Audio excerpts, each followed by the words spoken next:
परिचय। आज दो मित्र रॉय और सिड पिकनिक मनाने के लिए एक समुद्र तट पर आए और उन्होंने खूब आनंद लिया।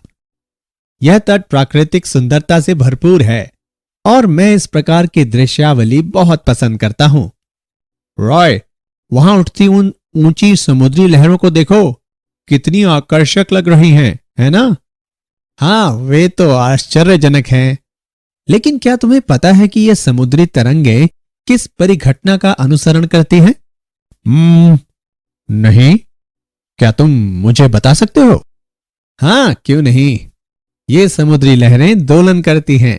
ये अपनी गति आवर्ती रूप से दोहराती हैं। ठीक है, मैं समझ गया, मगर मैं इस बारे में कुछ और जानना चाहता हूं। क्या तुम मुझे बता सकते हो? हाँ बिल्कुल, मैं बताता हूं। विद्यार्थियों, इस पाठ में हम दोलनों के बारे में सीखेंगे। उद्देश्य: इस पाठ के अंत में आप निम्न करने में सक्षम हो जाएंगे: दोलनों और शब्दावलियों को परिभाषित करना, सरल आवर्त गति को समझना, सरल आवर्त गति को एक समान वर्तुल गति के साथ विश्लेषित करना, सरल आवर्त गति में वेग और त्वरण की गणना करना, सरल आवर्त गति के लिए बल के नियम को परिभाषित करना, सरल आवर्त गति में ऊर्जा की गणना करना, कमानी दोलन को विश्लेषित करना, सरल लोलक के बारे में जानना, अवमंदित सरल आवर्त गति को समझना, प्रणोदित दोलनों तथा अनुनाद को समझना। आवर्ती और दोलन गतियां। आवर्ती गति: यह वह गति है जो समान समय अंतरालों के बाद स्वयं को दोहराती है। समय अंतराल आवर्ती गति का आवर्तकाल कहलाता है। कुछ उदाहरण निम्न हैं: सूर्य के परितः ग्रहों की गति, पृथ्वी का अपने ध्रुवीय अक्ष पर घूमना, किसी घड़ी की सुइयों की गति। दोलन गति: यदि कोई पिंड किसी मध्य स्थित के पीछे और आगे गति करता है तो कहा जाता है कि यह दोलन गति करता है। कुछ उदाहरण निम्न हैं: किसी दीवार घड़ी के लोलक की गति, किसी कमानी से लटके भार के दोलन, किसी यू आकृति की नली में द्रव्य की गति जब द्रव्य को एक ओर संपीड़ित किया जाता है और फिर इसे छोड़ा जाता है। आवर्तकाल, आवृत्ति एवं विस्थापन। आवर्तकाल: वह न्यूनतम समय अंतराल जिसके बाद गति की पुनरावृत्ति होती है, इसका आवर्तकाल कहलाता है। आवर्तकाल को प्रतीक टी से अनुरूपित किया जाता है। इसका एसआई मात्रक सेकंड होता है। आवृत्ति: एक सेकंड में पूर्ण किए गए चक्रों की संख्या दोलन की आवृत्ति कहलाती है। टी का व्युत्क्रम प्रति इकाई समय में दोलनों की संख्या प्रदान करता है। इसे प्रतीक v से निरूपित किया जाता है। v और t के बीच निम्न संबंध होता है: v बराबर 1/t। v का मात्रक प्रति सेकंड है। यह हर्ट्ज कहलाता है।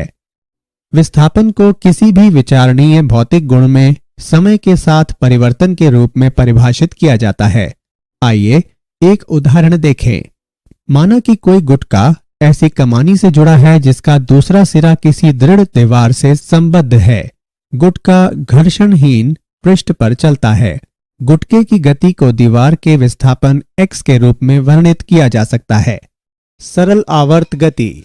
सरल आवर्त गति एक मध्य स्थित से एक सीधी रेखा में आगे और पीछे होने वाली आवर्ती गति होती है, जिसमें त्वरण विस्थापन के समानुपाती होता है तथा यह सदैव माध्य स्थिति की ओर निर्देशित होती है।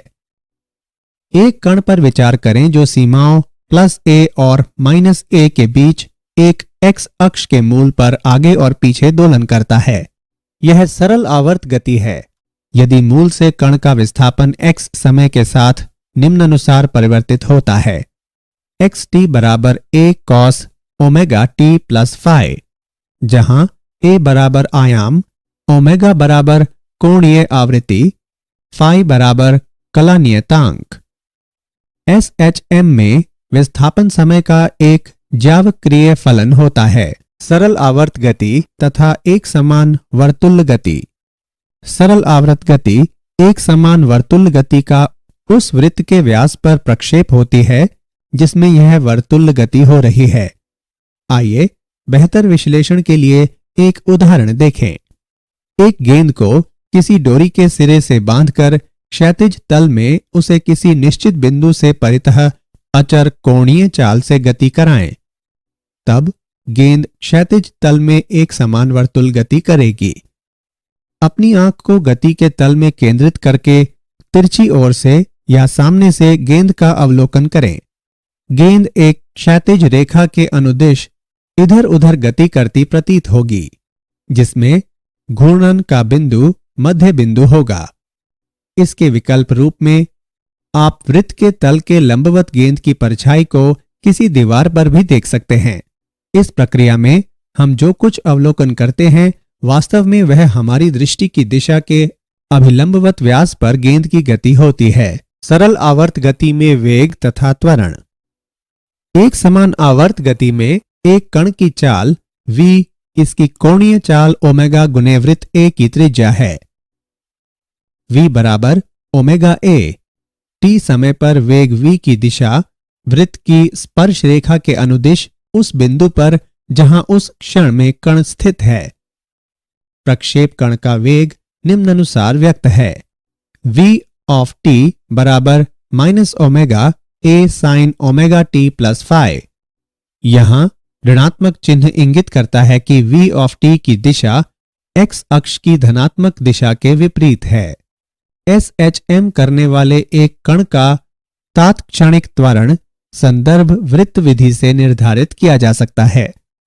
एक समान वर्तुल गति करने वाले कण P के अभिकेंद्री त्वरण का परिणाम v वर्ग बटे a या ओमेगा वर्ग बटे a होता है और यह केंद्र की ओर अर्थात PO के अनुदिश निर्देशित होता है।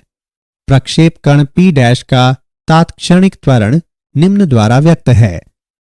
a ऑफ t बराबर माइनस ओमेगा वर्ग a cos omega t plus phi बराबर माइनस ओमेगा वर्ग x। उदाहरण। आइए सरल आवर्त गति में वेग और त्वरण का एक उदाहरण देखें। सरल आवर्त गति के लिए जिसका आयाम 3 सेंटीमीटर और आवर्तकाल 5 सेकंड है, सामान्य अवस्था में तथा सामान्य अवस्था से 2 सेंटीमीटर विस्थापन में वेग और त्वरण ज्ञात करें। आइए इसका हल देखें। यहां आयाम a बराबर 3 सेंटीमीटर तथा कोणीय आवृत्ति ओमेगा बराबर 2 पाई बटे t बराबर 2 पाई बटे 5 रेडियन प्रति सेकेंड। विस्थापन के संदर्भ में वेग तथा त्वरण के लिए व्यंजक निम्न है। v बराबर ओमेगा अंडर रूट a वर्ग माइनस y वर्ग तथा a बराबर ओमेगा वर्ग y। मध्य बिंदु पर y बराबर 0, अतः v बराबर ओमेगा a बराबर 3.77 सेंटीमीटर प्रति सेकेंड तथा a बराबर 0। y बराबर 2 सेंटीमीटर पर हम पाते हैं कि v बराबर 2 पाई वर्गमूल 5 बटे 5 बराबर 2.81 सेंटीमीटर प्रति सेकेंड।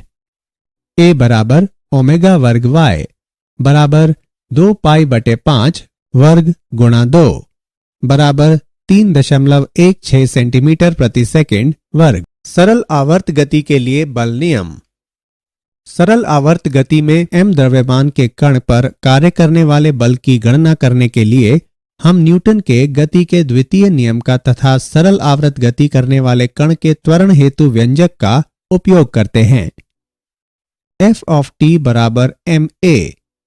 a का मान प्रतिस्थापित करने पर हम पाते हैं कि f ऑफ t बराबर माइनस m ओमेगा वर्ग x ऑफ t।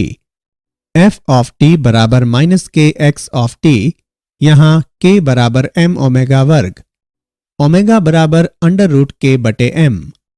बल सदैव माध्य स्थिति की ओर निर्देशित होता है, इसलिए इसे कई बार सरल आवर्त गति में प्रत्यानयन बल भी कहा जाता है। बल x ऑफ t के रैखिक समानुपाती होता है। ऐसे बल के साथ दोलनकर्ता कण रैखिक सरल आवर्ती दोलक कहलाता है। सरल आवर्त गति में ऊर्जा। गतिज ऊर्जा। सरल आवर्त गति करते किसी कण का वेग समय का आवर्ती फलन होता है। विस्थापन की चरम स्थितियों पर यह शून्य होता है। गतिज ऊर्जा निम्न द्वारा व्यक्त है। K बराबर 1/2 mv वर्ग बराबर 1/2 m ओमेगा वर्ग a वर्ग साइन वर्ग ओमेगा t प्लस फाई बराबर 1/2 ka वर्ग साइन वर्ग गुणा ओमेगा t प्लस फाई। यह समय का आवर्ती फलन भी है जो विस्थापन अधिकतम होने पर शून्य तथा कण के माध्य स्थिति में होने पर अधिकतम होता है। स्थितिज ऊर्जा कमानी बल F बराबर -kx एक संरक्षी बल है जिससे स्थितिज ऊर्जा संयुक्त होती है। U बराबर 1/2 kx वर्ग। अतः सरल आवर्त गति करते किसी कण की स्थितिज ऊर्जा U ऑफ x बराबर 1/2 kx वर्ग बराबर 1/2 ka वर्ग कॉस वर्ग ओमेगा t प्लस फाई। अतः सरल आवर्त गति करते किसी कण की स्थितिज ऊर्जा भी T/2 आवर्तकाल के साथ आवर्ती होती है जो माध्य स्थिति से शून्य और चरम विस्थापन पर अधिकतम होती है।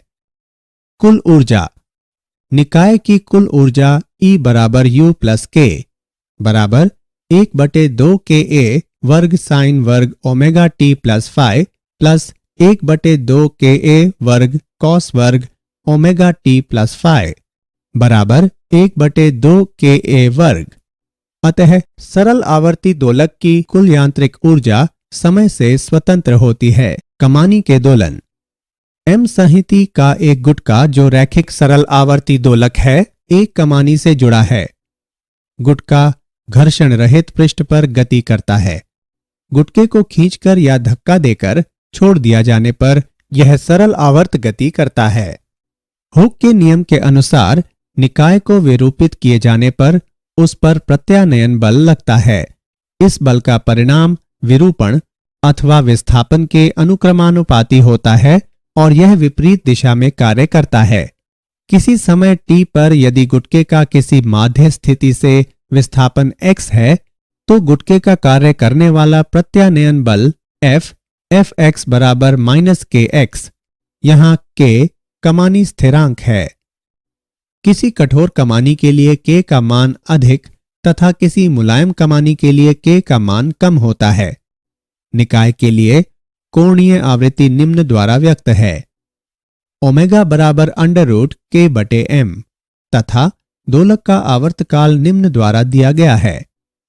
T बराबर 2 वर्गमूल m/k। सरल लोलक m द्रव्यमान के एक छोटे गोलक को L लंबाई की एक न खिंचने वाली डोरी से बांधकर एक सरल लोलक बनाया जा सकता है। डोरी का दूसरा सिरा छत में एक टेप से जोड़ दिया जाता है। गोलक पृष्ठ के तल में इधर उधर धुराग्र बिंदु से गुजरने वाली ऊर्ध्वाधर रेखा के बाएं और दाएं दोलन करता है। यह आवर्ती गति माध्य स्थिति से छोटे विस्थापनों के लिए सरल आवर्त गति है। थीटा डोरी द्वारा ऊर्ध्वाधर से बनाया गया कोण है। जब गोलक माध्य अवस्था में होता है तो थीटा बराबर 0 होता है। गोलक पर केवल 2 बल कार्य करते हैं जो निम्न हैं। डोरी में तनाव T, गुरुत्व के कारण ऊर्ध्व बल mg को डोरी के अनुदिश mg cos थीटा तथा इसके अभिलंबवत mg sin थीटा घटकों में वियोजित किया जा सकता है। स्पर्श रेखीय घटक लोलक के धुराग्र बिंदु के परितः एक प्रत्यानन बल आघूर्ण उत्पन्न करता है। यह बल आघूर्ण सदैव गोलक के विस्थापन के विपरीत कार्य करता है ताकि वह गोलक को उसकी केंद्रीय अवस्थिति की ओर वापस ला सके। थीटा बराबर -L mg sin थीटा। निकाय के लिए कोणीय आवृत्ति निम्न प्रकार व्यक्त है। ओमेगा बराबर √mgl/I तथा आवर्तकाल निम्न प्रकार व्यक्त है। T बराबर √I/mgl। चूंकि सरल लोलक की डोरी द्रव्यमानहीन है इसलिए घूर्णी जड़त्व ml वर्ग होगा। अब सरल लोलक का आवर्तकाल निम्न होगा। T बराबर वर्गमूल L/g। अवमंदित सरल आवर्त गति कई बार वायु में गति करते किसी सरल लोलक की गति धीरे धीरे मंद होती जाती है। ऐसा इसलिए होता है क्योंकि वायु का घर्षण बल तथा टेक पर घर्षण बल लोलक की गति का विरोध करते हैं तथा इसकी ऊर्जा का धीरे धीरे क्षय करते हैं। ये अवमंदित दोलन कहलाते हैं। अवमंदित दोलनों में निकाय की ऊर्जा का नियंत्रण क्षय होता है, लेकिन छोटे अवमंदनों के लिए दोलन लगभग आवर्ती रहते हैं। क्षयकारी बल व्यापक रूप में घर्षण बल ही होते हैं। अवमंदन बल परिवेशी माध्यम की प्रकृति पर निर्भर करते हैं। यदि गुटके को एक द्रव्य में डुबोया जाए तो अवमंदन का परिणाम काफी अधिक होगा और ऊर्जा का क्षय अधिक तीव्रता से होगा। अवमंदन बल सामान्यतः गोलक के वेग के अनुक्रमानुपाती होता है तथा यह वेग की दिशा के विपरीत कार्य करता है। यदि अवमंदन बल को Fd से व्यक्त करें तो हम पाते हैं कि Fd बराबर -bv प्रणोदित दोलन। जब किसी सरल लोलक को छोड़ा जाता है तो यह अपनी स्वाभाविक आवृत्ति ओमेगा के साथ दोलन करता है और ये दोलन मुक्त दोलन कहलाता है। सभी मुक्त दोलन सदैव उपस्थित रहने वाले अवमंदन बलों के कारण समय के साथ समाप्त हो जाते हैं।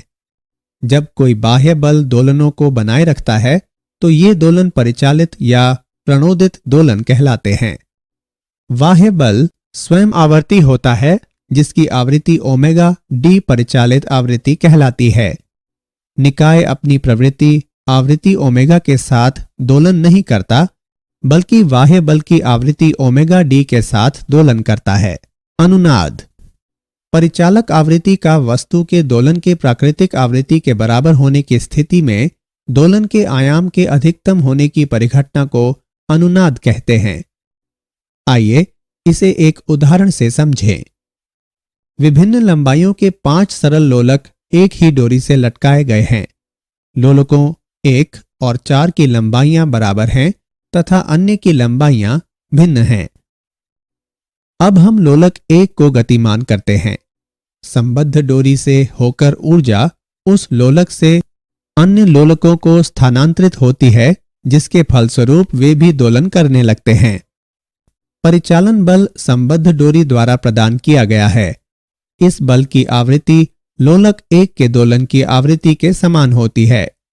लोलकों 2, 3 और 5 की अनुक्रियाएं हैं। वे पहले विभिन्न आयामों से अपनी अपनी प्राकृतिक आवृत्तियों के दोलन करते हैं, परंतु यह गति अवमंदित हो जाती है और बनी नहीं रह पाती। लोलक 4 की अनुक्रिया लोलकों के इस सेट के विपरीत होती है। यह लोलक 1 के समान आवृत्ति के साथ दोलन करता है और इसका आयाम धीरे धीरे बढ़ता हुआ काफी अधिक हो जाता है। अनुनाद की भांति अनुक्रिया देखी जाती है। क्या आप जानते हैं गति के माध्य बिंदु पर स्थितिज ऊर्जा न्यूनतम होती है और अधिकतम विस्थापन पर स्थितिज ऊर्जा अधिकतम होती है। ज्वारीय बलों के कारण समुद्र तल ऊपर उठता और नीचे गिरता है और बनने वाली ज्वारीय धाराओं की दोलन गति होती है। 1656 में डच वैज्ञानिक क्रिश्चियन हजेंस ने पहली पेंडुलम घड़ी का निर्माण किया। तत्समय प्रचलित यांत्रिक घड़ियों की तुलना में यह महत्वपूर्ण सुधार था। इनकी सर्वोत्तम शुद्धता को प्रतिदिन 15 मिनट के विचलन से बढ़ाकर प्रतिदिन लगभग 15 सेकंड तक कर दिया गया। सारांश। आइए हमने जो कुछ सीखा है उसे संक्षेप में दोहराएं। वह गति जो समान समय अंतरालों के बाद खुद को दोहराती है आवर्ती गति कहलाती है। यदि कोई पिंड किसी माध्य स्थित से पीछे और आगे की गति करता है तो कहा जाता है कि यह दोलन गति करता है। 1 सेकंड में पूर्ण किए गए चक्रों की संख्या दोलन की आवृत्ति कहलाती है। विस्थापन को किसी भी विचारणीय भौतिक गुण में समय के साथ परिवर्तन के रूप में परिभाषित किया जाता है।